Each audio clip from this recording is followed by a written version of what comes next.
The stars looked different from this far away from Earth.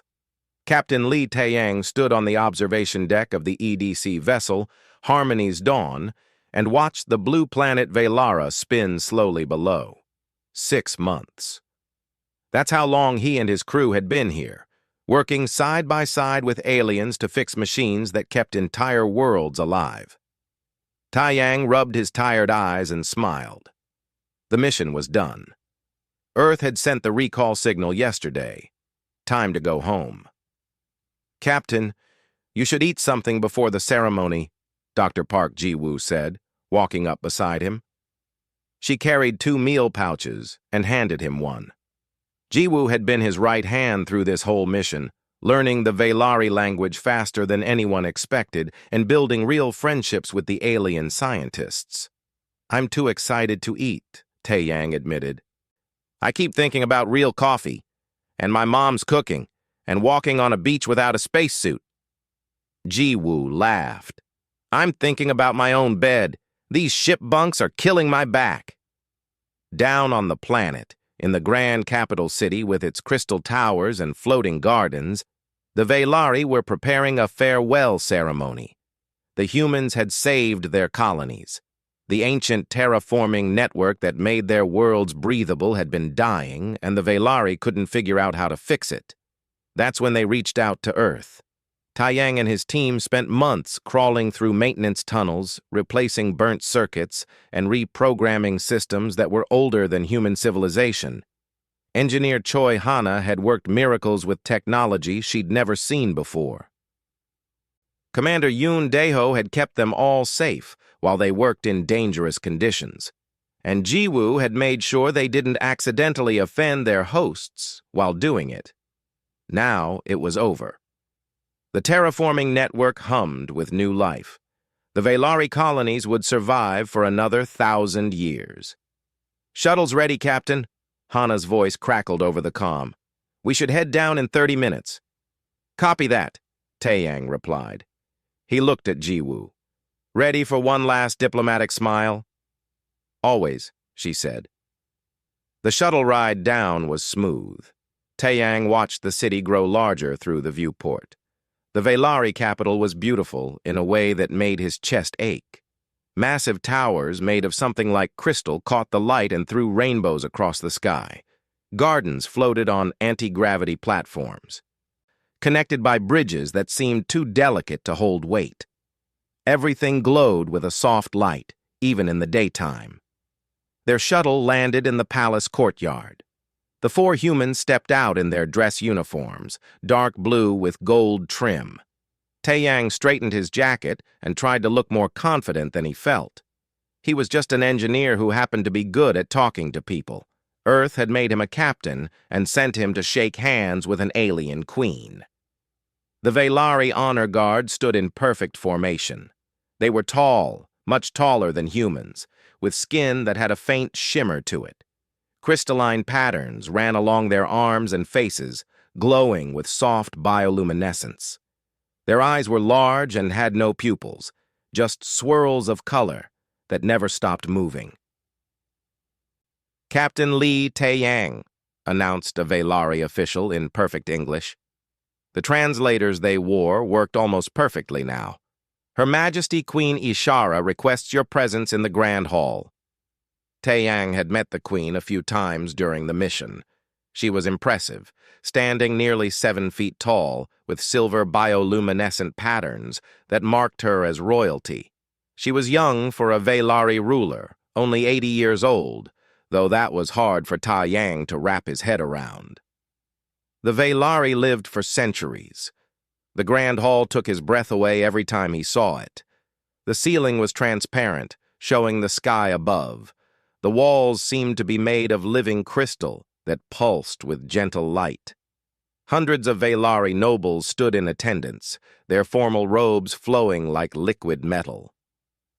Queen Ishara sat on a throne that looked grown rather than built, all curves and organic shapes. She stood when the humans entered, which Ji-woo had explained was a sign of great respect. "Captain Li Taiyang," the Queen's voice was like music, even through the translator.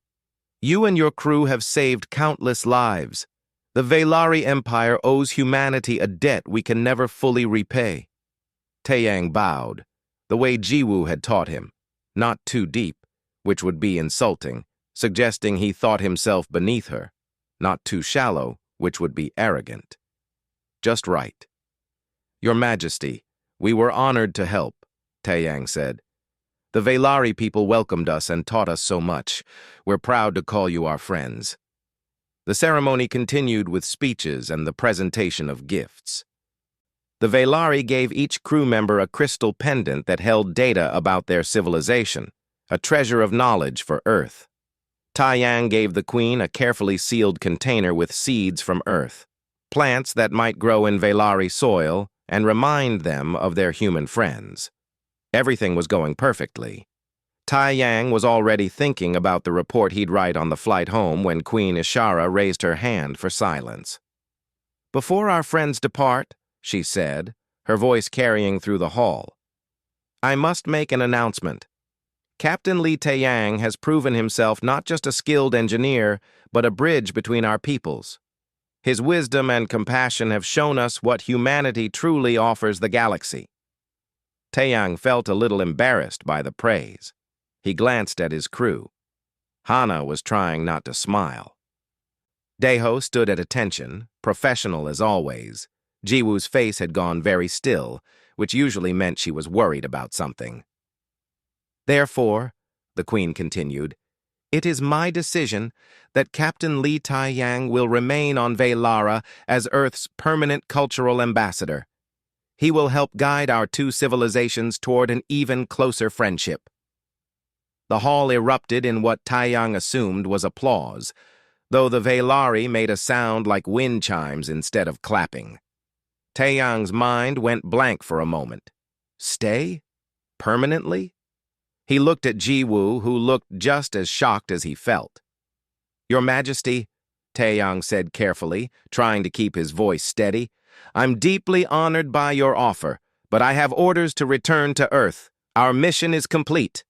The Queen smiled, and there was something in that smile that made Taeyang's stomach drop. It wasn't mean or cold. It was gentle, almost sad. "Captain Taeyang," she said softly, "your mission to repair our terraforming network is complete, yes. But your true purpose here, I believe, has only just begun.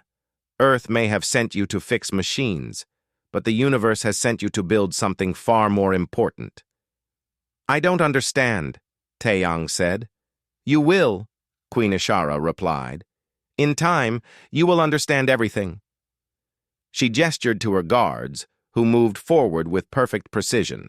They didn't grab or threaten, but they stood between Taeyang and the exit. The message was clear. "Escort Captain Taeyang to the diplomatic quarters," the Queen commanded. "Make sure he has everything he needs to be comfortable." Taeyang looked at his crew.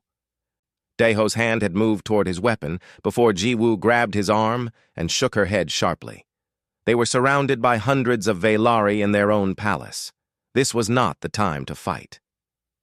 "Your crew may return to their ship," the Queen said. "They are free to leave whenever they wish. But Captain Taeyang must stay." As the guards politely but firmly guided him away, Taeyang heard Jiwoo's voice, tight with controlled panic, speaking to the Queen. He couldn't hear the words over the wind chime sounds of the Velari court. The diplomatic quarters turned out to be more like a luxury apartment.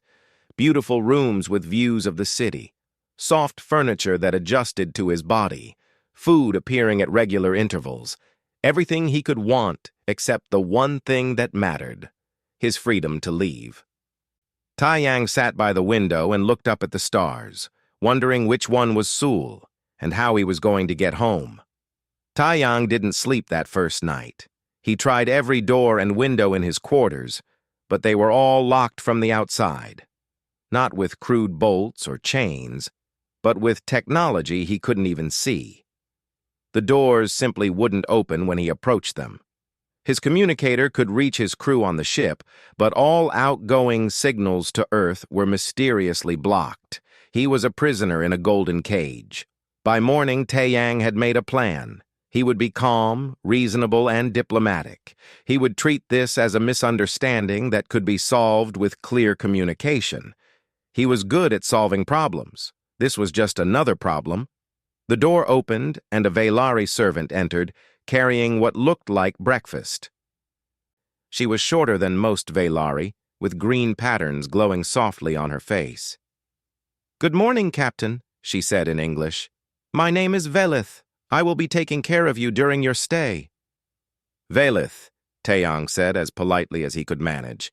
"I need to speak with Queen Ishara. There's been a mistake." Velith set the tray down and tilted her head. "There is no mistake, Captain. The Queen will visit you this afternoon. Please eat. You must maintain your strength." After she left, Taeyang stared at the food. It looked beautiful, smelled amazing, and was probably perfectly safe. The Velari had fed them well for 6 months, but eating felt like accepting his situation, and he wasn't ready to do that. His communicator buzzed. Jiwoo's face appeared, and she looked like she hadn't slept either. "Taeyang, thank God," she said. "Are you okay? Did they hurt you?" "I'm fine," he assured her. "Locked in, but fine. What's happening up there?" Jiwoo's face was tight with worry. "Daeho wants to come get you. He's planning an extraction with the ship's weapons. I've been holding him back, but I don't know for how long." "No," Taeyang said firmly. "No weapons. We're not starting a war because of me. How long would it take you to research Velari culture? Really dig deep into why they might be doing this?" "I've already started," Jiwoo said. "I pulled everything we have from our cultural database and requested more from Earth. Taeyang, this doesn't make sense. The Velari are known for being honorable. They don't just kidnap people." "Then there's something we don't understand," Taeyang said. "Find it. I'll stay calm and cooperative until we figure this out." "Earth Command is going crazy," Jiwoo added. "They're sending diplomatic messages demanding your release. The Velari keep responding that you're not a prisoner, you're an honored guest who has chosen to stay." "Chosen?" Taeyang laughed bitterly. "Tell them I definitely did not choose this." After the call ended, Taeyang forced himself to eat. Jiwoo was right about one thing. He needed to maintain his strength. Whatever was happening, he would need all his wits about him. That afternoon, Queen Ishara arrived with only 2 guards. She wore simpler robes than yesterday, and her bioluminescent patterns pulsed with a warm golden color. "Captain Taeyang," she said, "I hope Velith has made you comfortable." "As comfortable as a prisoner can be," Taeyang replied, keeping his voice level. The Queen's patterns flickered, shifting to blue. Sadness? Regret? He couldn't read Velari emotions well enough yet. "You are not a prisoner," she said gently. "You are my guest." "Guests can leave when they want," Taeyang pointed out. "Can they?" The Queen moved to the window, looking out over her city. "On Earth, when a great leader visits another nation, are they free to wander anywhere? Or are they escorted, protected, their movements carefully planned? That's different. That's for safety. And this is for necessity," the Queen said.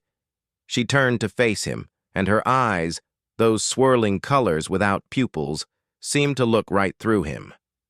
"Tell me, Captain, do you know what you did when you fixed our terraforming network?" "I saved your colonies," Taeyang said, confused by the question. "You saved 8 billion lives," the Queen corrected. 8 billion Velari who would have slowly suffocated as their atmospheres failed. You didn't just fix machines, Captain. You gave entire worlds their future back. I was just doing my job. "And that is why you cannot leave," the Queen said softly. "Because you see it as just a job, just a mission, something you complete and move on from. But in Velari culture, what you did created something called Kethvanor, a debt of the soul." Taeyang felt his frustration growing. "I don't want payment. The alliance between our peoples is enough." "It's not about payment," the Queen said, moving closer. It's about connection. You saved 8 billion souls, Captain. By our laws, by our culture, by the very foundation of what we believe, those souls are now connected to yours. You cannot simply walk away from that connection. Watch me try, Taeyang said. The Queen's patterns turned red, and for the first time she looked angry. Do you think this is easy for me? Do you think I enjoy keeping you here against your will? I am trying to prevent something far worse. What could be worse than kidnapping? War, the Queen said flatly. Civil war within my own empire. There are factions among my people who believe I am too young, too weak to rule. The success of our alliance with humanity, the repair of the terraforming network, that gave me legitimacy. You became a symbol, Captain. If you leave now, if Earth rejects the Keth-Vanner bond, it will be seen as Earth rejecting me. My political enemies will use that to tear the Empire apart. Taeyang sat down heavily. This was so much bigger than he'd thought. So I'm a political pawn, he said. You are a bridge, the Queen corrected, and bridges must stand firm in the middle or everything collapses. Before Taeyang could respond, his communicator buzzed urgently. Ji Woo's face appeared, and she looked excited. Taeyang, I found it. I found the cultural context. There's a thing called Keth-Vanner in Velari culture. I know, Taeyang interrupted. The Queen just explained it. Then she also told you that it's not just political? Ji Woo said carefully. Her eyes shifted to the Queen and back. Taeyang, Keth-Vanner has another meaning. It's also used for courtship. The silence in the room was heavy. What? Taeyang said. Ji Woo looked uncomfortable. In Velari history, when a queen finds someone who saves her people, who shows the qualities she values, she can invoke Keth-Vanner as a courtship bond. It's rare, happens maybe once every few centuries, but it's definitely a thing. Taeyang looked at Queen Ishara, whose bioluminescent patterns had turned a deep purple. Embarrassment, maybe? Is that true? He asked. The Queen stood very still. Keth-Vanner has many meanings. Is it true? Taeyang repeated. Yes, the Queen said quietly. It can be used that way, but I have not formally invoked that aspect of the bond. I have only invoked the political necessity. But you're thinking about it, Taeyang said, understanding dawning on him. That's why you won't let me go. It's not just politics. I am a queen, Ishara said, her voice hardening. I do not have the luxury of separating my personal feelings from political necessity. Everything I do must serve my people first. Your Majesty, Ji Woo's voice came from the communicator, careful and diplomatic. If I may suggest, perhaps Captain Taeyang could stay temporarily, as a formal ambassador for a limited time. That would satisfy the cultural requirement without forcing him to give up his life on Earth. The Queen considered this. How long? 3 months, Taeyang said quickly, seizing the idea. I'll stay for 3 months. I'll be your ambassador, learn your culture, teach mine, but then I go home. That's the deal. Queen Ishara's patterns shifted through several colors before settling on a soft white. Very well. 3 months. But you must truly engage, Captain. No sitting in these quarters and counting days. You must be present, learn, participate in court life. Agreed, Taeyang said, relief flooding through him. The Queen moved toward the door, then paused. Captain Taeyang, one more thing. The Keth-Vanner bond, whether political or personal, is not something that breaks easily. 3 months may not be enough time for either of us to fully understand what it means. After she left, Taeyang sat in silence, processing everything. Ji Woo's face on the communicator looked worried. You okay? She asked. I don't know, Taeyang admitted. Did I just agree to an alien courtship without realizing it? Maybe, Ji Woo said. Velari culture is complicated, but Taeyang, 3 months is better than forever. We can work with 3 months. Yeah, Taeyang said, looking out at the crystal towers of the alien city. 3 months. How hard could it be? As he said it, he had the sinking feeling that he was about to find out exactly how hard it could be. The first week passed in a blur of activity. True to his word, Taeyang threw himself into the role of cultural ambassador. Queen Ishara had given him access to most of the palace, assigned him tutors to learn Veilari customs, and arranged for him to give presentations about Earth to the court. His first presentation was about human food. He stood in front of 50 curious Veilari nobles and tried to explain the concept of kimchi.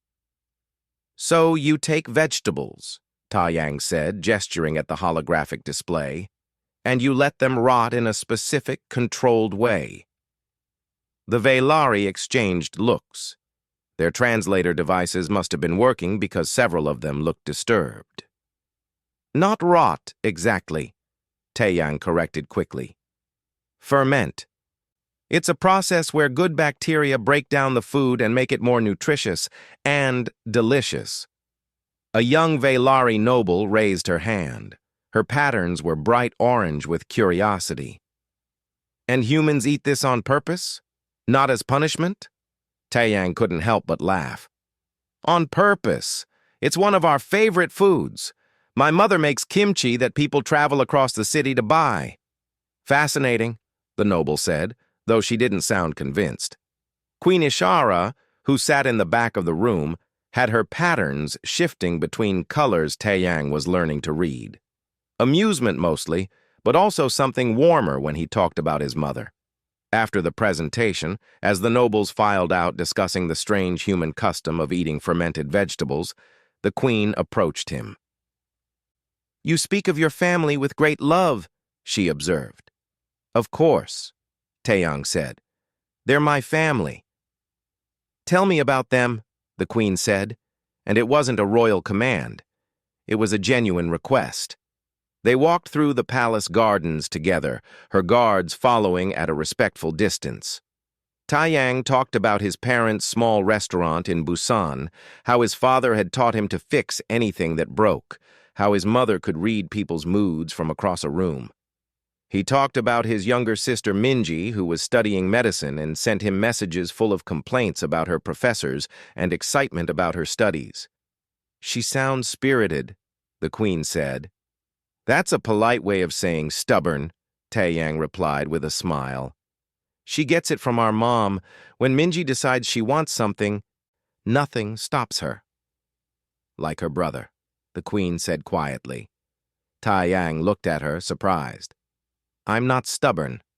I'm determined. There's a difference. Is there? The queen's patterns flickered with amusement.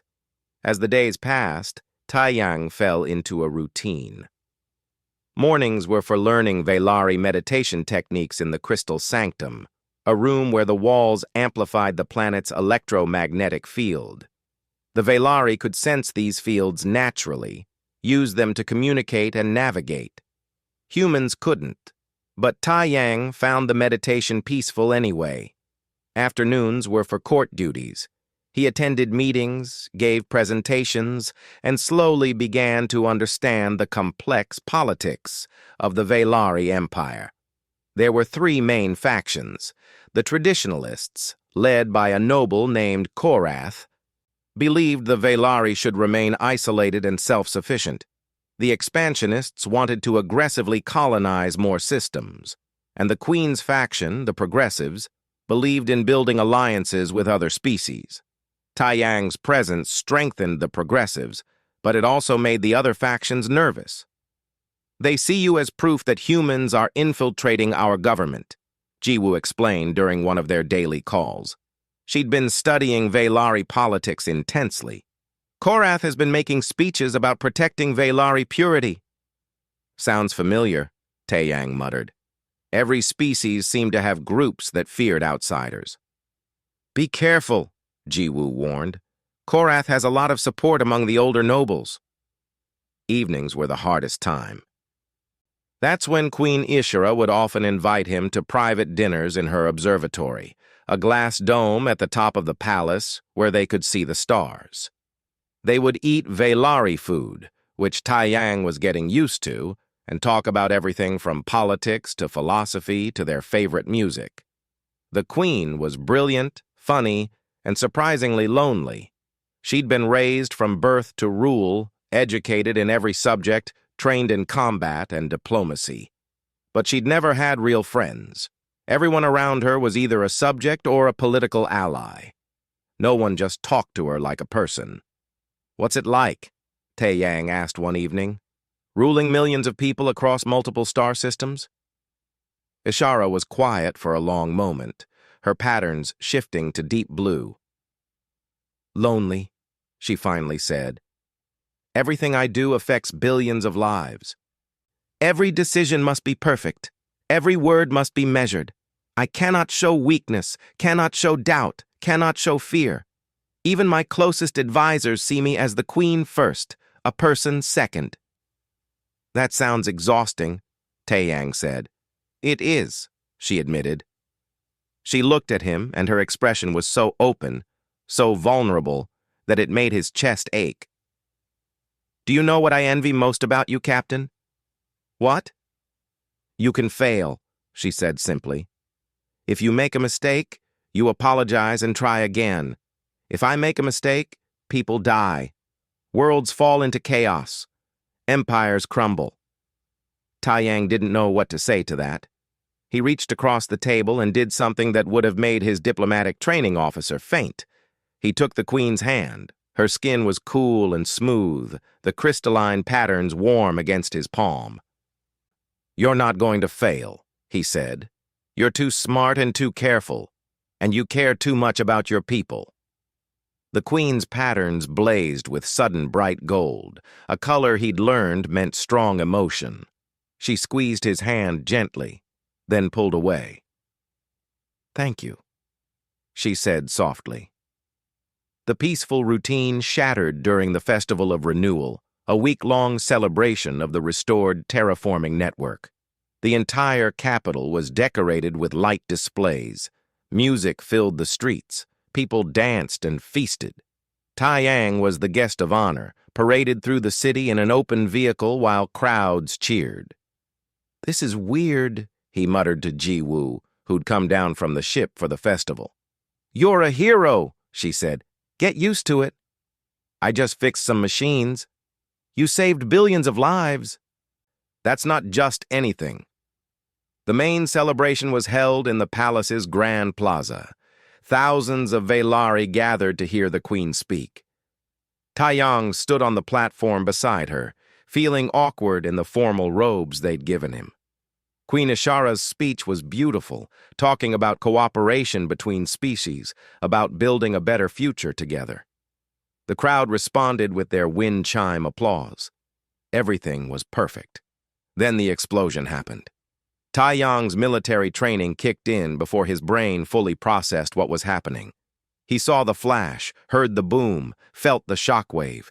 He grabbed Queen Ishara and pulled her down just as debris started raining from the sky. Something sharp cut across his shoulder. He barely felt it. His entire focus was on covering the queen's body with his own, protecting her from the chaos. "Stay down," he shouted, though he wasn't sure if she could hear him over the screaming and alarms. More explosions. 3, 4, 5 of them, coordinated. This wasn't an accident. This was an attack. Royal guards swarmed the platform, forming a protective circle. 2 of them grabbed Taiyang and tried to pull him away, but he refused to let go of the queen until they were inside the palace, behind thick walls and energy shields. Finally, in a secure room deep underground, Taiyang let himself breathe. His shoulder was bleeding badly, soaking his fancy robes with red. "Captain, you're injured," Queen Ishara said, her voice shaking. Her patterns were flickering rapidly, a sign of extreme distress. "I'm fine," Taiyang said, though the room was starting to spin a little. "Are you hurt?" "No.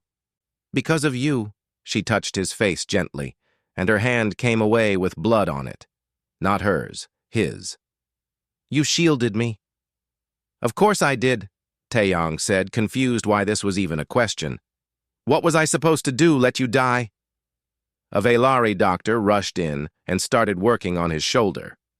Queen Ishara watched, her patterns cycling through colors too fast for Taeyang to read. Later, after the doctor had patched him up and given him something for the pain, Taeyang learned what had happened. The attack had been carried out by extremists from Korath's faction. They'd been trying to assassinate both the Queen and Taeyang to destroy the human Velari alliance in one brutal stroke. The bombs had killed 17 Velari and injured dozens more. The attackers had been caught trying to escape. Queen Ishara visited him in the medical room where they were keeping him for observation. She came alone, without guards, and she looked different, smaller somehow, despite her height, more fragile. She sat beside his bed and took his hand, just like he'd taken hers days before. "I cannot let you go," she said quietly. "What?" "I cannot let you go, Taeyang," she repeated, and her patterns were the deepest blue he'd ever seen. Not because of politics, not because of Keth Vanor bonds or cultural obligations, because I will not survive losing what I have found.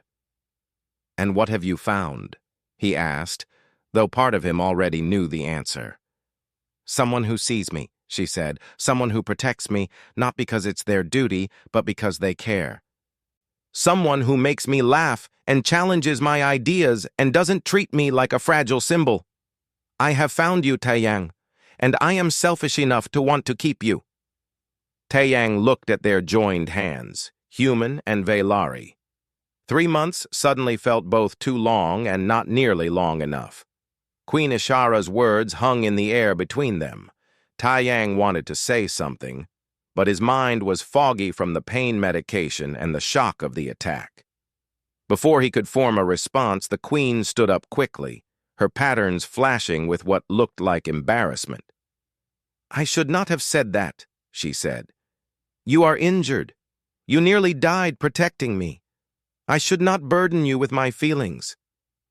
"Wait," Taeyang said, but she was already walking toward the door.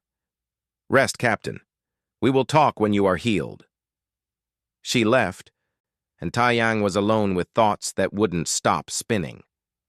"Someone who sees me." The words echoed in his head. He thought about his 3 months here, the time he'd spent with Ishara. When had it stopped being just diplomatic duty? When had he started looking forward to their evening conversations?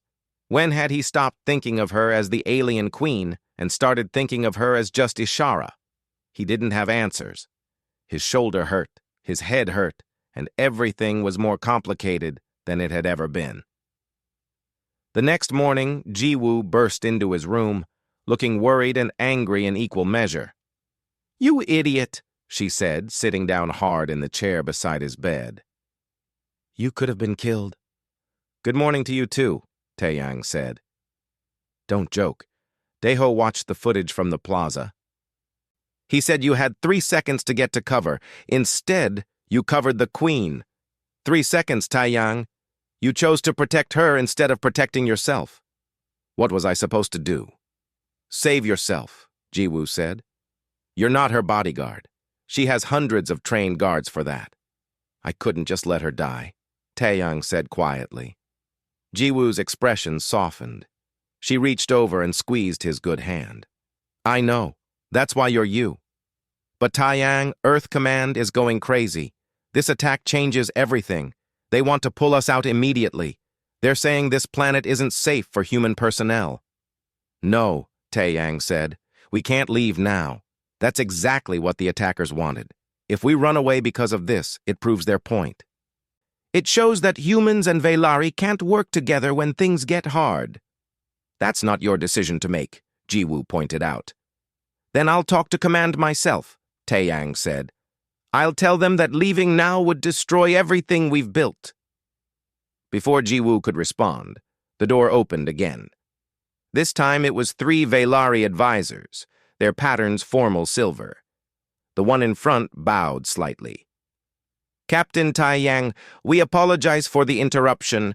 We need to speak with you about a sensitive matter," Jiwoo stood up. I'll give you privacy. No, the advisor said. Dr. Park should hear this too. It concerns all of humanity's relationship with our people. They all sat down, and the advisor, whose name was Nathara, looked uncomfortable. Captain, there are things you need to understand about our political situation. Things Queen Ishara has not told you, because she wished to protect you. What things?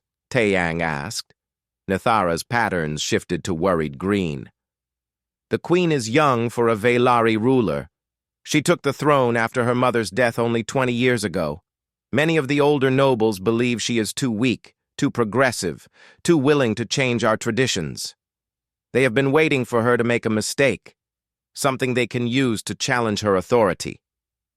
The queen hasn't made any mistakes, Taeyang said. No, she has not, Nathara agreed, which is why they are becoming desperate. The success of the human alliance, the repair of the terraforming network, these things have made her stronger. You specifically, Captain, have become a symbol of her success. So the attack was about weakening her politically, Jiwoo said. Yes, Nathara said. If you had died, or if you had fled back to Earth in fear, it would have been seen as the Queen's failure to protect her allies. It would have given her enemies the opening they needed. Taeyang felt sick, and not from his injuries. So, I'm a pawn in a power struggle. You are much more than that, another advisor spoke up, an older male named Korveth. His patterns were steady gold. When you saved the queen during the attack, when you chose to protect her instead of yourself, you did something that changed everything. In Velari culture, a life debt is sacred. The queen now owes you her life. That bond is even stronger than Kethvanor. I don't want her to owe me anything, Taeyang said. It is not about want, Korveth said gently. It is about what is. The queen's position is now stronger than ever. No one can question her alliance with humanity when a human literally gave his blood to protect her. But it also means she can never let you go without losing honor. The room fell silent. Finally, Jiwoo spoke up.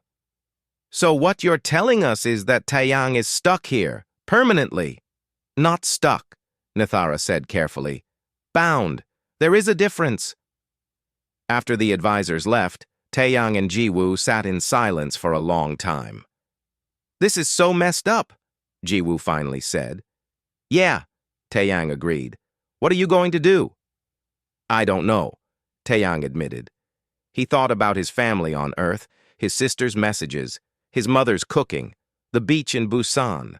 Then he thought about Ishara's words. Someone who sees me.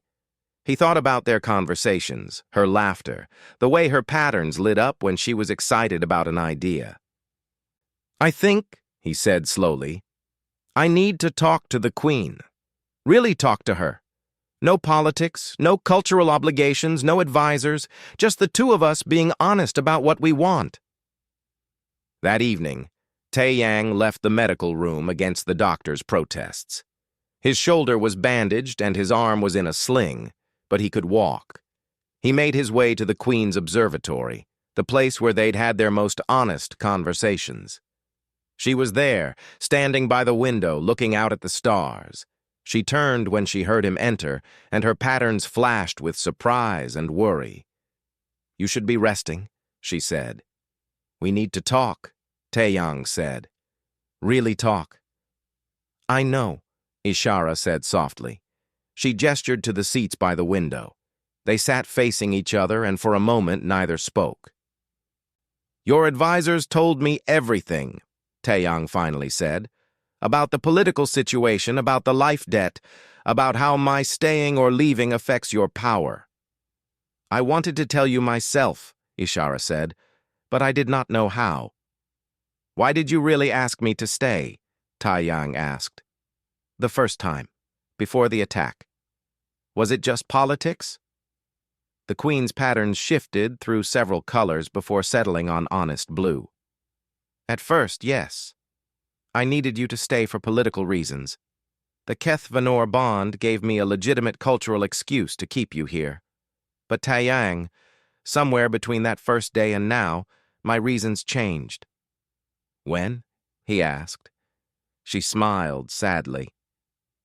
Do you remember the night you told me about your family's restaurant? How your father would fix the rice cooker at midnight because your mother needed it for the morning rush. How your sister once stitched up a neighborhood child's cut knee because she was too impatient to wait until medical school? Yeah, Taiyang said. That night I realized something, Ishara said. I have been trained my entire life to rule, to make decisions that affect billions, to never show weakness or doubt. But I was never taught how to simply be a person. You showed me that. You talked about your family like they were the most important thing in the universe, not because they ruled worlds or commanded armies, but because they loved each other. They are the most important thing in my universe, Taiyang said. I know, Ishara said, and I envied that. I envied that you had people who loved you not for what you could do for them, but for who you are. I wanted that. I wanted to be someone's most important person, not because I was a queen, but because I was me. Taeyang felt his heart doing complicated things in his chest. Ishara. You can say no, she said quickly. You can go back to Earth. I will find another way to maintain my political position. I will not trap you here if you do not want to stay. Is that true? Taeyang asked. Or will letting me go hurt your empire? It will hurt, Ishara admitted. My enemies will use it against me. There might be civil war. Thousands might die. She paused, her patterns showing deep sadness. But I will not build my happiness on your imprisonment. If you want to leave, I will let you go. Taeyang believed her. He could see it in the way her patterns held steady on honest blue. She meant every word. I need time, he said. I need to think about all of this without politics and life debts and cultural obligations clouding everything. Can you give me that? Yes, Ishara said. Take all the time you need. As Taiyang stood to leave, Ishara spoke again, her voice barely above a whisper.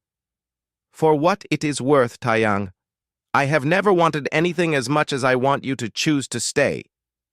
Taiyang spent 3 days thinking. He walked through the palace gardens, sat in the crystal sanctum, and had long conversations with his crew. Jiwoo listened without judgment. Hana offered practical advice about the logistics of staying versus leaving. Daeho, surprisingly, told him to follow his heart. Life's too short to make decisions based on duty alone, Daeho said. Trust me, I learned that the hard way. Taeyang was still undecided when the alarms started blaring. He was in his quarters when the emergency sirens wailed through the palace. His communicator buzzed urgently. It was Hannah, and her voice was tight with fear.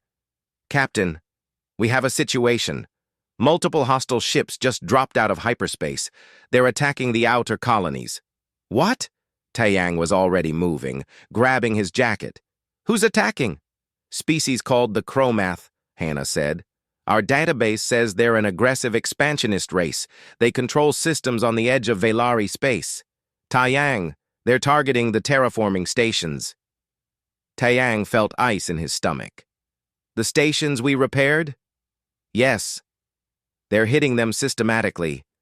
It's like they studied our work and decided to destroy it.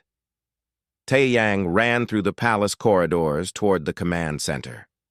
Velari guards were everywhere, running to battle stations. He burst into the command center to find Queen Ishara already there, surrounded by military advisors. Holographic displays showed the Chromath fleet, dozens of ships, attacking multiple colonies at once. Captain Taeyang, Ishara said, seeing him. You should return to your ship. This is going to be a war zone. Those are my stations they're attacking, Taeyang said. I know them better than anyone. Let me help. This is not your fight, Ishara said, but her patterns were showing relief that he was there. Yes, it is, Taeyang said firmly. He moved to the tactical display, studying the attack patterns. They're smart. They're not just destroying the stations, they're hitting them in a specific order. They're trying to collapse the entire network. A Velari admiral, his patterns dark with anger, spoke up. Our fleet is moving to intercept, but we are spread too thin. The Chromath planned this well. They knew we would be celebrating, that our defenses would be minimal. Taeyang's mind was racing. He'd spent 6 months working on those stations. He knew every system, every backup, every vulnerability. An idea was forming, dangerous but possible. The stations have fail-safes, he said. Emergency protocols I built in during the repairs. If we can activate them, we can create an electromagnetic barrier that would disrupt Chromath weapons systems. How? The Admiral asked. I'd need to manually activate each station's core, Taeyang said. It requires direct access to the central control nodes. That means flying through an active combat zone. Daeho's voice came through the comm system. He'd brought the Harmony's Dawn into orbit. Taeyang, that's suicide. It's our only chance, Taeyang said. Your weapons won't stop them fast enough. This will. Queen Ishara grabbed his arm. You cannot do this. You are still injured. You nearly died 3 days ago. And I'll definitely die if those colonies fall and this war spreads, Taeyang said. He looked at her, at the fear in her swirling eyes. I have to try. It's what I do. I fix things. Even when it might kill you? Ishara asked. Especially then, Taeyang said. The queen held his gaze for a long moment, then turned to her admiral. Give Captain Taeyang whatever he needs. Within an hour, Taeyang was on a Velari military shuttle with his crew. Jiwoo handled coordination with both Velari and human forces. Hana had her tools ready to reprogram the station cores. Daeho was at tactical, ready to defend them from Chromath fighters. Just like old times, Hana said nervously as they approached the first station. Except with more explosions and death, Daeho added helpfully. Thanks for that, Commander, Taeyang muttered, piloting through debris and weapons fire. The first station was under heavy attack. Chromath fighters swarmed around it like angry insects. Taeyang pushed the shuttle hard, dodging plasma fire and using every trick he'd learned in his military training. They docked on the station's emergency port, and Hana ran to the core with Taeyang right behind her. I need 5 minutes, Hana said, pulling open access panels. You have 3, Daeho called from the shuttle. We've got company incoming. Taeyang helped Hana work, his injured shoulder screaming in protest as he pulled cables and rerouted power systems. Hana's fingers flew over the controls, bypassing safety protocols and pushing the station's electromagnetic field to maximum. Done, she shouted. Let's go! They ran back to the shuttle as explosions rocked the station. Daeho fired the engines the moment they were aboard, pulling away just as a Chromath missile struck where they'd been docked. 1 down, Taeyang said, breathing hard. 4 more to go. The second station went faster. They had the process down now, but the third station was worse. The Chromath had learned what they were doing and were waiting for them. The battle was intense, and they took hits that made the shuttle shudder and alarms scream. We're losing hull integrity, Daeho reported. We might not make it to the 5th station. We have to try, Taeyang said. At the 4th station, disaster struck. A Chromath fighter got past their defenses and scored a direct hit on the shuttle's engine. They made it to the station and completed the activation, but the shuttle was dead in space, surrounded by enemy ships. We're trapped, Jiwoo said quietly. Taeyang looked at his crew, his friends. They'd followed him into this impossible mission without hesitation. If they died here, it would be his fault. I'm sorry, he said. I shouldn't have asked you to come. Shut up, Captain, Hana said. We volunteered. Besides, we're not dead yet. The Velari fleet is still 15 minutes out, Daeho said. Checking sensors. We need to hold for 15 minutes. With no engines and failing shields, Jiwoo said. That's impossible. So was fixing an alien terraforming network, Hana pointed out. We did that. They fought. Using the shuttle's remaining weapons, they held off wave after wave of Chromath fighters. The shields failed. Hull breaches appeared. The air got thin as life support struggled. Taeyang's communicator crackled. Queen Ishara's voice came through, strained with emotion. "Taeyang, hold on. We are coming." "We're holding," Taeyang said, though he wasn't sure if it was true. His vision was getting fuzzy from lack of oxygen. "Ishara, if we don't make it—" "Do not say that," the Queen commanded. "You will survive. You must survive." "Why?"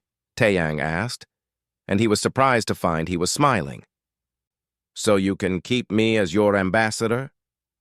"So I do not lose the only person who sees me," Ishara said, and her voice broke. "Please, Taeyang, please hold on." Daiho stood up from his console. "Captain, there's one thing we can do. The 5th station needs to be activated manually, right?" "Yes," Taeyang said. "And it's only half a kilometer from here," Daiho continued. "Someone could take the emergency suit, use the thrusters to reach it, and complete the activation." "The radiation from manual activation would be lethal," Jiwoo said. "Whoever does it won't survive." "I know," Daiho said calmly. He was already moving to the emergency suit locker. "Which is why I'm doing it. Taeyang, you've got bigger decisions to make than dying on a broken shuttle. You've got to choose between two worlds, between duty and your heart." "I don't have those complicated choices. I just have this one simple decision." "Daiho, no!" Taeyang grabbed his friend's arm. "We'll find another way." "There is no other way," Daiho said gently. He pulled Taeyang into a hug, armor and all. "You're a good captain, a good man. Make this count, okay? Make my death mean something." "Commander," Jiwoo was crying. "Please." "Take care of him, Jiwoo," Daiho said. "Both of you. Make sure he doesn't do anything too stupid." Daiho sealed his helmet and moved to the airlock. Taeyang watched, helpless and heartbroken, as his friend pushed off into space, using the suit's small thrusters to navigate through the debris field toward the 5th station. They watched on sensors as Daiho reached the station as he entered and made his way to the core. They heard his breathing over the comm, steady and calm, as he manually held the core stabilizer in place. "Electromagnetic barrier activating," Daiho reported. His voice was getting weaker. "Field at 50%, 75%, 100%. The barrier sprang to life, a massive electromagnetic wave that swept across the system. Chromath ships lost power, their weapons systems failing, their engines dying. They became sitting targets for the arriving Velari fleet. "Mission accomplished," Daiho said softly. "Captain, it's been an honor." "Daiho," Taeyang started, but the line went dead. The Velari fleet rescued them minutes later. They pulled Taeyang, Jiwoo, and Hana from the dying shuttle. They recovered Daiho's body from the station core, where he died holding the system together with his own hands. The war was over before it truly began. The electromagnetic barrier had crippled the Chromath fleet. The Velari forces destroyed or captured every enemy ship. It was a complete victory, but Taeyang felt only loss as he held his friend's hand and wept. The Velari held a ceremony for Commander Yun Daiho that filled the Grand Plaza where the assassination attempt had happened. Thousands of Velari came to honor the human who had saved their colonies. They called him Soul Guardian, the highest honor they could give to a warrior. Taeyang stood on the platform in his dress uniform, his arms still in a sling, and tried to hold himself together. Queen Ishara stood beside him, her patterns a deep, respectful blue. A holographic image of Daiho floated above the crowd, smiling that calm smile he always had. "Commander Yun Daiho gave his life so that billions could live," the Queen said to the assembled crowd. "He represents the best of what humanity offers the galaxy: courage, sacrifice, and an unshakable commitment to doing what is right, even at the ultimate cost." The ceremony was beautiful. The Velari sang something that sounded like wind through crystal, a mourning song that made Taeyang's chest hurt. They presented the hologram of Daiho with ceremonial weapons, traditional gifts for fallen warriors. Earth Command sent a message that was played for everyone to hear, praising Daiho's heroism. But none of it brought him back. After the ceremony, Taeyang walked alone through the palace gardens. He needed space, needed quiet, needed to process everything that had happened. Daiho was dead because of his plan. Because Taeyang had insisted they could activate those stations. Because he'd brought his crew into a war zone. "It is not your fault," Queen Ishara's voice came from behind him. Taeyang didn't turn around. "He died following my orders." "He died making his own choice," Ishara said, walking up beside him. "I watched the shuttle footage. Commander Yoon was not forced. He chose to sacrifice himself because he believed in what you were doing. Do not dishonor his choice by taking responsibility for it." "How am I supposed to live with this?" Taeyang asked. "By making it mean something," Ishara said softly. "By building the future he died to protect." They stood together in silence, watching the alien flowers bloom in colors Earth had never seen. Over the next few days, Taeyang talked to everyone who mattered. He called his parents on Earth using quantum communications. His mother cried when she saw him, saw the bandages and the exhaustion and the grief in his eyes. "Taeyang-ah," she said in Korean, her voice breaking. "My baby, are you okay?" "I don't know, Mom," Taeyang admitted. "I lost a friend, a good friend, and now I have to make a decision that feels impossible." His father's face appeared beside his mother. "What decision?" Taeyang explained everything. The Kethvanor bond, the political situation, the Queen's confession, his own confused feelings, the choice between staying on Velara or returning to Earth. "What does your heart tell you?" his mother asked when he finished. "My heart is confused," Taeyang said. "Part of me wants to come home, eat your cooking, walk on the beach, be with family. But another part of me feels like I belong here, like there's work I'm meant to do that's bigger than just me." "Then you have already made your decision," his mother said gently. "You just need permission to accept it." "What if I'm wrong?" Taeyang asked. "What if I stay and regret it? What if I leave and regret it?"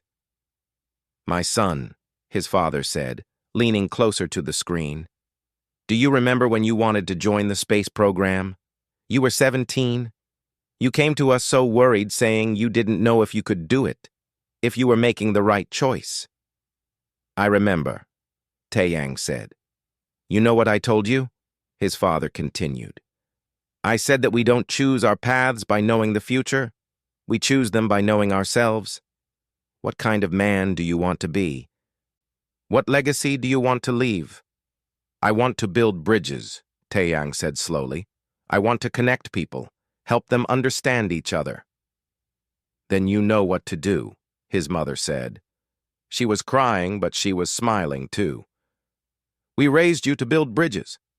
Sometimes to build a bridge, you have to stand in the middle of it." After the call ended, Taeyang sat alone in his quarters for a long time. He thought about Daiho's last words.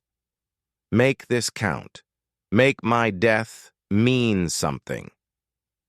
He talked to Jiwoo, who had decided to stay on Velara permanently as part of the embassy staff. "I've been offered a position at their Xenobiology Institute," she said. "The research opportunities here are incredible, and honestly, I've made friends, real friends. The Velari scientist Nathara has been teaching me about their biology. We're planning a joint study on compatible ecosystems." "Are you happy here?" Taeyang asked. "I think I will be," Jiwoo said. "Earth is home. It will always be home. But home can expand, can't it? Home can be more than one place." He talked to Hana, who had decided to return to Earth. "I need to go back," she said. "I miss my family. I miss real gravity. I miss food that doesn't glow." She smiled at Taiyang. But I'll come back to visit. I've already signed up for the rotation program. 6 months on Earth, 6 months here. Best of both worlds. You think I'm crazy for considering staying? Taiyang asked. I think you're doing what you always do, Hana said, solving an impossible problem. The problem is, how do you build a real alliance between two species? Answer, someone has to stay in the middle. Someone has to be the bridge. But why does it have to be me? Because you're the one who sees both sides, Hana said simply. You love Earth, but you also see the beauty in Velara. You care about humans, but you also care about the Queen. You're uniquely positioned to be that bridge. That's not crazy. That's exactly right. Finally, Taiyang requested a private shuttle and went alone to the edge of Velari space. He needed to see the stars clearly, needed to think without palace walls around him. He floated in space, looking at the millions of stars scattered across the darkness. Somewhere out there was Sul, was Earth, was everything he'd known his whole life. And here was Velara, new and strange and full of possibility. He thought about the last 3 months, the frustration of being trapped, yes, but also the wonder of learning a new culture. The political complications, yes, but also the genuine friendships he'd built. The danger and loss, yes, but also the sense that he was part of something important. He thought about Queen Ishara, about her loneliness and her strength, about the way she laughed at his jokes about kimchi, about how she'd learned to make her patterns show specific colors just so he could read her emotions better, about how she'd offered to let him go, even knowing it would hurt her empire, because she wouldn't trap him. Someone who sees me, she'd said, and Taiyang realized that he saw her too. Not Queen Ishara, ruler of billions. Just Ishara, a woman trying to do her best in an impossible situation, carrying the weight of worlds on her shoulders, desperately lonely and desperately hoping to find connection. And he cared about her. Maybe it wasn't love yet, but it could be. Given time, it could definitely be love. His communicator buzzed, his sister Minji calling from Earth. Appa, she said, using the Korean word for older brother. Mom told me you're thinking about staying with the aliens. I'm considering it, Taeyang admitted. Are you happy there? Minji asked directly. She'd never been one for beating around the bush. I think I could be, Taeyang said. I think I'm doing important work, building something that matters. Then stay, Minji said. But Appa, you have to promise me something. What? Come home sometimes, Minji said, and her voice cracked. Don't become a stranger. Don't forget us. I could never forget you, Taeyang said. You're way too annoying for that. She laughed through her tears. I love you. Appa, I love you too. When Taeyang returned to Velara, he knew what he had to do. He called a joint assembly with Velari nobles and Earth Diplomatic Command representatives. The Grand Hall was packed with people, both human and Velari, all waiting to hear his decision. Taeyang stood at the podium and looked out at the crowd. He found Queen Ishara in the front row. Her patterns were carefully neutral, but he could see the tension in how she held herself. 3 months ago, Taeyang began, I came to Velara to complete a mission. Fix some machines, build an alliance, go home. Simple, except nothing about this has been simple. He paused, gathering his thoughts. I've learned a lot in these 3 months. I've learned that the galaxy is bigger and stranger than I imagined. I've learned that friendship can cross species barriers. I've learned that doing the right thing sometimes costs everything. He thought of Daiho and had to stop for a moment to compose himself. Commander Yun Daiho died to protect the alliance between our peoples. He died believing that what we're building here matters, that humans and Velari working together can create something better than either could alone. I owe it to his memory to see that vision through. Taeyang looked directly at Queen Ishara. I have decided to stay on Velara for 5 years. as Earth's official long-term ambassador. I will work to strengthen our alliance, to build cultural exchange programs, to help our peoples understand each other. After 5 years, I will reassess. The hall erupted in sound. Wind chimes from the Velari, applause from the humans. Queen Ishara's patterns blazed with brilliant gold. However, Taeyang continued, raising his voice, I will return to Earth regularly. Every 6 months, I will spend time with my family and my home. This cannot be a choice between two worlds. It must be a bridge connecting them. Agreed, Earth Command's representative said immediately. Queen Ishara stood. The Velari Empire welcomes Ambassador Li Taeyang. We honor his service and his sacrifice, and we promise to support his connection to his home as he supports ours. After the assembly, after all the handshakes and congratulations, Taeyang found himself alone with Ishara in her observatory. 5 years, she said quietly. And then you might leave. Or I might stay longer, Taeyang said. I don't know yet. I'm being honest about that. I appreciate your honesty, Ishara said. Her patterns shifted to soft blue. Taeyang, I want you to know that I will not assume this means anything more than professional commitment. I will not push you into anything personal. What if I want there to be something personal? Taeyang asked. Ishara's patterns flared with surprise. What? I care about you, Taeyang said simply. I don't know exactly how yet, or what it means. But I see you, Ishara, not the queen, you, and I want to keep seeing you, getting to know you, without all the pressure and obligations. Can we do that? Can we just be two people figuring things out? Yes, Ishara said, and her patterns were brighter than he'd ever seen them. Yes, we can do that. 1 year later, Taeyang stood in his embassy office and looked at the wall of photos he'd collected, his parents at their restaurant, laughing at something his father said. His sister Minji in her medical school graduation robes. The crew of Harmony's Dawn, with Daeho smiling in the center. Ji-woo with her Velari research team. Hana sending him silly faces from Earth. And a new photo, one that made him smile every time he saw it. Queen Ishara at a cultural festival, her formal masks dropped, laughing genuinely at a joke Taeyang had told about humans and their obsession with coffee. The embassy had grown from just him to a staff of 20. 10 humans, 10 Velari, all working together to bridge their two civilizations. They handled everything from trade negotiations to student exchanges to cultural misunderstandings.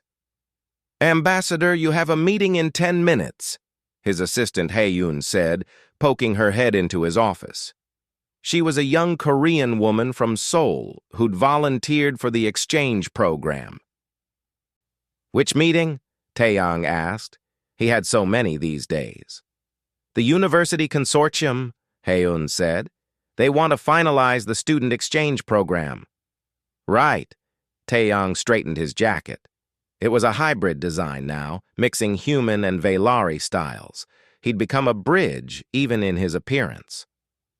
The meeting went well. They'd managed to arrange for 50 human students to study at Velari universities and 50 Velari students to study on Earth. It was a small start, but important. The young people would build friendships that would last generations. After the meeting, Taeyang walked through the capital city without guards or escorts. That had taken months of convincing, but Ishara had finally agreed that he could move freely.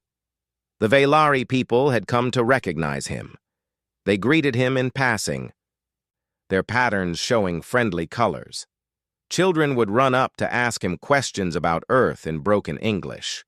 He stopped at a food stall that had started selling human food. The owner, a Velari named Corvin, had learned to make something approximating Korean fried chicken.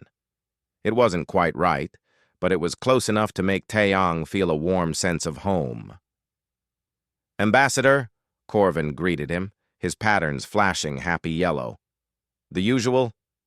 Please, Taeyang said. While he waited for his food, a human woman approached. She was new, part of the latest group of scientists Earth had sent. "Ambassador Lee," she said nervously, "I'm Dr. Kim Sumin. I just arrived yesterday. I'm supposed to be studying Velari medical techniques." "Welcome to Velara," Taeyang said warmly. "How are you settling in?" "It's overwhelming," Sumin admitted. "Everything is so different. The gravity, the light, the way Velari communicate. I feel lost." Taeyang remembered that feeling well. "It gets easier," he promised. "Give it a few weeks. Your brain will adjust, and Dr. Park Ji-woo runs a weekly gathering for human staff. She'll help you connect with others who understand what you're going through." "Thank you," Suman said, looking relieved. "Can I ask you something? Why did you stay? Everyone back on Earth talks about it, but we don't really understand." Taeyang thought about how to answer. "Because someone had to be first," he finally said.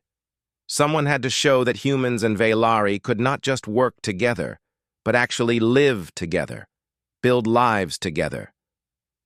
I happened to be in the right place at the right time." "And the Queen?" Sumin asked, then blushed. "Sorry, that's too personal." "It's okay," Taeyang said. "Yes, the Queen is part of it. But it's bigger than just her. It's about building something that lasts." That evening, Taeyang had dinner with Ishara in her private quarters, not the formal dining room. They did this twice a week now, just the two of them. No politics or advisors or ceremony. They cooked together or tried to. Ishara was learning to make human food, and Taeyang was learning Velari dishes. Tonight they were attempting japchae, Korean glass noodles with vegetables. Ishara's patterns kept flashing with concentration as she tried to cut the vegetables the way Taeyang had shown her. "I do not understand why cutting them at an angle matters," she said. "It's about surface area for the sauce," Taeyang explained for the third time. "And also it looks prettier." "Velari food is not concerned with prettiness," Ishara said. "It is concerned with nutritional balance." "Humans are concerned with both," Taeyang said. "We eat with our eyes first." They worked in comfortable silence for a while. This had become Taeyang's favorite part of the week. No pressure, no expectations, just two people making dinner and talking about their days. "How was the university meeting?" Ishara asked. "Good. The exchange program is approved. We'll have our first students arriving in 3 months." "That is wonderful." Ishara's patterns showed genuine happiness. "My education minister was concerned the program would fail to find willing participants." "Are you kidding?" "We had 3,000 applicants for 50 spots," Taeyang said. "Young people are excited about this. They don't have all the old fears and prejudices." "Let us hope they build a better future than we did," Ishara said softly. They ate dinner on her balcony overlooking the city. The 3 moons were rising, painting everything in soft silver light. Taeyang had grown to love this view, the way the crystal towers caught and reflected the moonlight. "I need to tell you something," Ishara said after they'd eaten. "That sounds ominous," Taeyang said. "Not ominous. Important," Ishara said. Her patterns were showing nervous purple. "The council has formally requested that I choose a consort, someone to stand beside me as co-ruler." Taeyang's heart did something complicated in his chest. "Oh, they have presented me with a list of suitable Velari nobles," Ishara continued. "All politically advantageous matches, all boring beyond belief." "Are you going to choose one?" Taeyang asked carefully. "No," Ishara said. She turned to face him fully. "Taeyang, we have been doing this dance for a year now. Having dinners, talking, getting to know each other. We are friends, yes. But I think we both know it has become more than that." "Yeah," Taeyang admitted. "I think so too." "I do not want a politically advantageous match," Ishara said. "I want someone who makes me laugh. Someone who challenges my thinking. Someone who sees me as a person first and a queen second. I want you." Taeyang felt like his heart was going to explode out of his chest. Ishara, I am not asking you to marry me tomorrow, Ishara said quickly. I know you need time. I know this is complicated, but I am asking if you are willing to consider it, to see where this goes. I'm willing, Taeyang said. I've been willing for months. I was just scared to say it. Scared of what? Ishara asked. Scared that I'm making decisions based on emotions instead of logic, Taeyang said. Scared that I'll wake up one day and realize I made the wrong choice. Scared that I'll disappoint Earth or you or myself? Taeyang, Ishara took his hands. Her skin was cool against his warmth. There is no perfect choice. There is only the choice you make and what you do with it afterward. You have chosen to be here. You have chosen to build bridges. Whatever else happens, that choice has already made a difference. Has it? Taeyang asked. Look around you, Ishara said. The embassy you built, the programs you started, the friendships you forged. In 1 year, you have changed how our people see each other. That is not nothing. Taeyang thought about the past year. The late nights working on trade agreements. The cultural festivals celebrating both human and Veilari traditions. The moments of breakthrough when someone from one species truly understood someone from the other. The children learning each other's languages. The scientists collaborating on projects neither could do alone. He thought about his trip back to Earth 6 months ago, walking the beach in Busan with his family, eating his mother's cooking, sleeping in his old bed. It had felt like home, but also like a home he'd grown out of. He'd spent the whole visit telling stories about Velara, showing photos, explaining customs. He'd realized that he couldn't fully be either place anymore. He was something new, something between. I got a message from Earth Command yesterday, Taeyang said. They want me to extend my commitment. Instead of reassessing after 5 years, they want me to commit to 10. What did you tell them? Ishara asked. I told them I'd think about it, Taeyang said, and talk to you first. What do you want to do? Ishara asked. I want to stay, Taeyang said. Not because of politics or obligations or cultural bonds, because this feels like where I'm supposed to be, building this bridge between our worlds, and because of you. Ishara's patterns blazed with pure gold joy. Then stay. But I need Earth to understand that this isn't abandonment, Taeyang continued. I'll still visit regularly. I'll still be human. I'll still care about my home world. I'm not choosing Velara over Earth. I'm choosing both. That is fair, Ishara said, and I will support it. Your connection to Earth makes you better at your job, not worse. They sat together under the 3 moons, hands linked, watching the city lights below. Taeyang felt at peace in a way he hadn't since before the mission started. Hey, Ishara, he said after a while. Yes? In human culture, when you care about someone, you usually tell them directly. Then tell me directly, Ishara said. I love you, Taeyang said. The words felt both scary and right.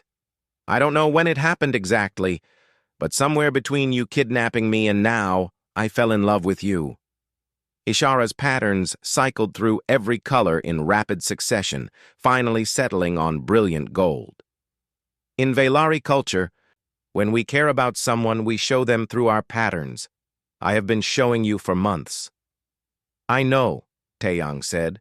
I learned to read them. And? Ishara asked. And I love you too, Taeyang said, using the Veilari phrase he'd learned. Heart connected across stars. Ishara leaned forward and pressed her forehead against his, the Veilari equivalent of a kiss, her cool skin against his warm skin.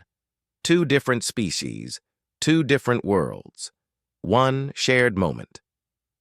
What happens now? Ishara asked. Now we figure it out, Taeyang said. 1 day at a time, we build our bridge together. Together? Ishara agreed. Taeyang's communicator buzzed. It was Hana, messaging from Earth. Hey, Captain, designed some new engine modifications for the shuttles. Ready to test them when you visit next month? He smiled and messaged back. Wouldn't miss it. Save me some of your grandmother's tiukbaki. Then another message, from his sister Minji. Oppa, I got engaged. To another doctor from the hospital. You have to come to the wedding. Congratulations, Taeyang wrote back. I'll definitely be there. Can I bring someone? The alien queen you're dating? Minji wrote. Absolutely. Mom is dying to meet her. Taeyang showed the message to Ishara, who laughed. Your family wishes to inspect me? It's a human tradition, Taeyang said.